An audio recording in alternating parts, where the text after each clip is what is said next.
আজকে থেকে 1 তারিখ থেকে গ্যাসের দাম বাড়ে গেছে। এ সাঁইয়ের দাম আসলে কত?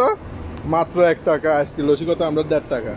যখন দুইজনে মিলে সাঁয়ের দুইটা লইছি, হালার ফালা 3 টাকা রাখি দিছে ডুবাইতে, মানে আলাইনে 3 টাকা দুইটা চা রাখি দেওয়া, কিন্তু একটা চা 1 টাকা ছিল।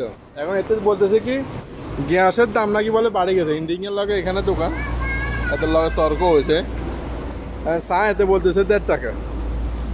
আমার দুঃখ দেখি এটা, মানে গ্যাস দেখি শুধু শুধু চাটা বানায় আর বাকি কাম ব্যাকিং করেন না। না, এত শুধু চার টাকা বেশি বাড়ালো। ওই সামনে দোকান আছে, এই চায়ের দাম 1.5 টাকা পড়ছে।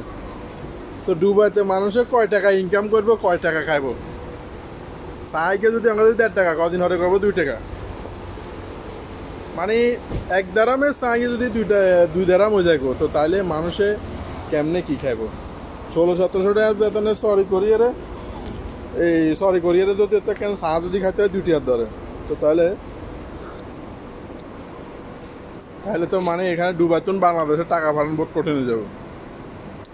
আগে আসলে দেখি 45 টাকা একটা সিলিন্ডার, এখন 70 টাকা হয়ে গেছে। যদি গাড়ি থেকে যদি মানে বাসার সামনে নামা যায় তাহলে 70 টাকা, আর যদি পেট্রোল পাম্পের জন্য তাহলে 65 টাকা, মানে 5 টাকা কম। আজকে গ্যাসের দাম বাড়তে না বাড়তে চার দাম বাড়ে গেছে, খানার দাম বাড়ে গেছে।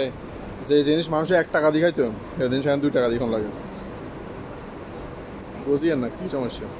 টাকা বাড়িতে আর পাঠানো লাগছে না, টাকা দুবাইতে রাখি দিয়ে যাবো, বুঝছো না? আল্লাহ হাফেজ। সাহায্য 1.5 টাকা দরকার হবে এখন থেকে। 1 টাকা দিন ভুলে যা। খাইকিরিতের দেশে মাগিরিতের বসবাস।